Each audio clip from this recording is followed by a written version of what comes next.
Ito ang tamang panahon upang tayo ay bumangon. Ang oras ay hatid sa atin ng Glorious Coffee, gawing healthy at sugar-free ang inyong coffee. Ka-Vendor Elaine, ito na ang inusubaybayan ng ating mga ka-vendor kung sino ang mapipiling Lucky Bee o Lucky Vendor of the Day ni Yes. Tita Malu, di ba? Correct ka dyan, ka-vendor Lawrence. At talagang nakatutok ang ating mga ka-vendor kapag Saturday night para alamin kung sino ang maswerte na tatanggap ng cash prize, apron at of course ang pa-t-shirt. Ayan. Yes. At marami na ang ka-vendor Lawrence. Lumalaganap na. Lumalaganap na. ng apron ni Tita Malu. Bukod sa lumalaganap ay punong-puno na rin si Tita Malu ng mga mensahe sa messenger. Kailangan yata ni Tita Malu ng admin. Kailangan ba?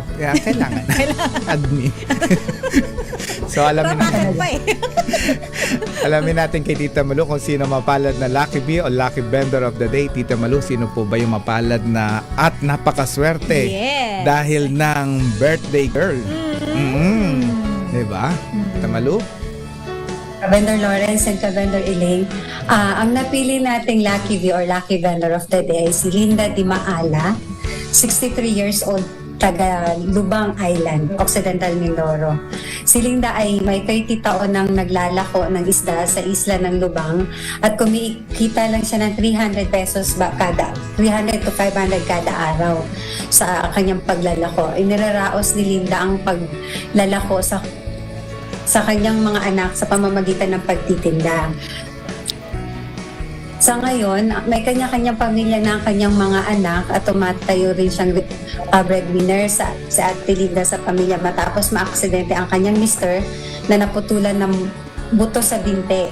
Naalagaan din ni Ka-Vendor Linda ang kanyang 85 years old na ina kasabay ang paglalako ng isda. Napili natin si Linda na akayin dahil sino pa bang magtutulungan sa ating mga kapwa-vendor kundi tayo rin mga kapwa-vendor. Congratulations, Linda. Saludo kami sa iyong ginagawang sakripisyo. Araw-araw ay nakikipagsapalaran ka. Nagkakipagsapalan sa Ate Linda sa pagtitinda para sa kanyang pamilya. At dahil dyan, tatanggap ka ng 3,000 pesos na maaari mong pandagdag puhunan sa iyong pagtitinda, na may kasama rin siyempre ka-vendor t-shirt and apron. Congratulations sa iyo, ka-vendor Linda. Yes. Makakausap natin ngayon sa linya ng telepono si Aling Linda Di Maala. Hello, Aling Linda, magandang hapon po and congratulations. Magandang araw po. Ayan, congratulations po mula sa amin dito sa Ka-Vendor kay Ka-Vendor Elaine Apit at kay Tita Malu Lipana. So maganda rin po ba ang huli ng isda dyan sa Lubang Island? Kumusta naman po ang inyong negosyo? Yung sampo meron, yung sampo wala. At ang panahon nga po ngayon, minsan masama panahon. So, paano nyo po napapagsabay ang paglalako at pag-aasikaso sa inyong asawa na naaksidente at nag-aalaga pa kayo ng 85 na ina, di po ba? Opo. So, paano nyo napapagsabay-sabay yun? Ayun pong aking asawa, pwede po naman magbantay sa nanay ko na may sakit. Na may mga naka-wheelchair. Hindi siya po iniiwan na talaga maglalaki ng isda. Ay, ano pong gusto nyo ma-share doon para maging inspirasyon ng ating mga kapwa-vendor? Kasi sa inyo po, sa edad nyo pong yan, ay hindi ho kayo tumitigil para buhayin ang inyong pamilya, di ba? Despite na 300 to 500 pesos, hindi kayo umaasa sa ibang tao. Ano po yung inspirasyon na may share nyo? Ay, ang masasabi ko po ay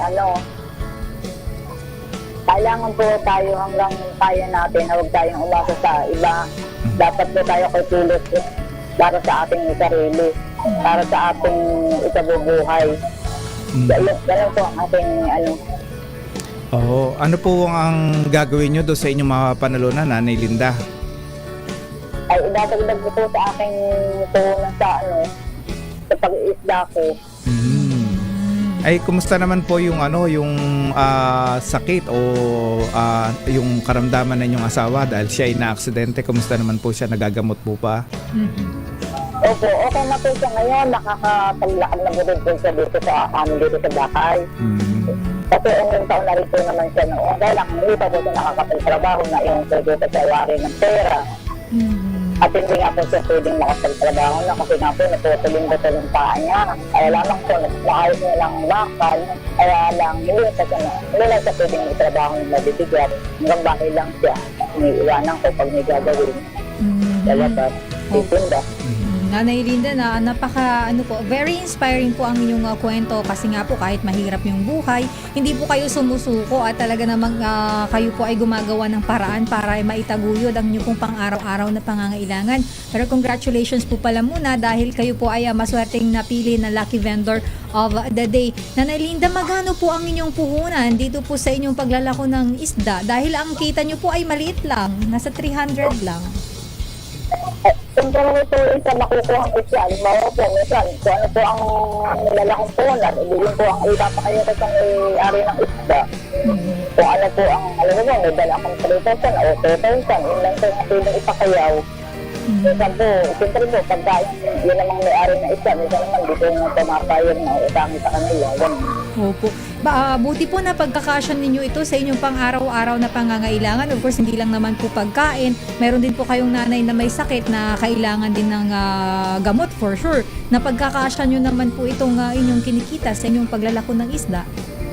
At sa awa po naman ng Diyos, kahit sa ano yung napapagkasya po po rin naman. At saka ito namang nanay ko, pag ako na pinaka-presipro, din yung kapatid ko rin ito na nahiling ako ng konting tulong. O talagang walang yung panglayakan na, pag po wala akong sa mga kapatid ko po naman.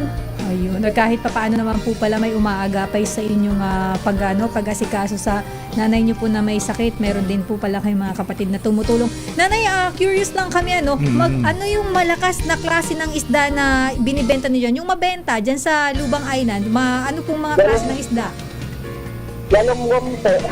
Ito nga lang po ay wala nang nahuhuling galunggong. Kung ano na lang mga isda. Yung pong himalit. Ewan ko po, kalala niyo ang himalit.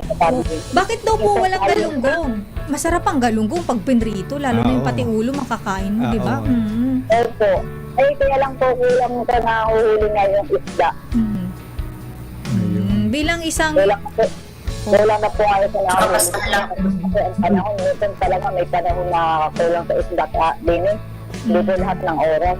Depende siguro din po kasi sa panahon. Nanay Linda, bilang isang ina at asawa at anak po, of course, saludo po kami sa inyong sakripisyo na ginagawa sa inyong pamilya. Mayroon po ba kayong mensahe sa iyong asawa, sa iyong nanay po, and sa inyong pong pamilya? Sa aking asawa po, laban lamang po. Makakaraos din po sa awa ng Diyos. Unang-unang ko pong pinakawakan ng Diyos. Tama. Sa kanya po lagi ako nakapit. Ayun. Napaka-inspiring talaga, no? Diba? Alam mo talaga tayong mga Pilipino, ang sandalan talaga natin si Lord. Oo. At mo yung kanyang sidecar, diba? Yung tricycle, yun ang ginagamit nila sa pagtitinda, Yan diba? pala Kita yun natin sa monitor natin. Oo, ayan pala yun. Yun. So, Nanay Linda, maraming salamat po, and of course, good luck po. Sana po mas lumaki pa, dumami pa po ang inyong kita at tuloy lang po ang buhay at sana po maging inspirasyon kayo lalo na po doon sa ating mga ka-vendor na minsan na panghihinaan na ng loob. Pero yung istorya nyo po ay sana mapulutan nila ng inspirasyon at motibasyon para hindi sumuko sa buhay. Ingat po kayo palagi dyan at mas marami pa po sanang blessings ang dumating. ayan. Ay, salamat po. Maraming salamat po sa inyo. Maraming salamat po. Sa buhay. Maraming salamat po, Aling Linda. Pakihintay lamang po ang tawag ng aming staff para kunin ang inyong GCash number para maipadala namin ang inyong papremyo. At bilang tulong po ni Tita Malu at siya po ay magbe-birthday, birth month po niya, magbe-birthday po siya, gagawin po namin 5,000 ang inyong dahil bibihira kasi yung maririnig mo sa tagal na rin naman namamayagpag ng ating programa. pratiko na ano yung alam mo yung sandigan talaga yung ating Panginoon. Totoo naman Oo. talaga. Oo. Mm. Yung hindi ka nawawalan ng hope, lagi kang kumakapit kay Lord. Kaya nga, at saka nakita mo yung instead na siya umasa sa ibang tao, Nagsusumikap talaga. alam mo naman natin sa probinsya naman talaga ang 300 at saka 500 malaki talagang value, pero despite na gano'n ang kinikita nila ay bagkos nagsusumikap para Yes. makatulong sa kanyang pamilya. Nanay, congratulations. 5K po ang tatanggapin. Maraming salamat po. Ako, di ba? Maraming salamat po sa inyo. Okay Yan. po. Kaya sa Kasi marami akong matulungan sa inyong ginagawa sa mga taong wala katulad namin. Kaya sa ating mga kabendor na gusto maging Lucky Bee o Lucky Vendor of the Day, mag-email lamang kayo sa aming email address na kabendor25@gmail.com o di kaya po sa aming fan page na Kabendor or sa aming hotline na 0918-985-6153.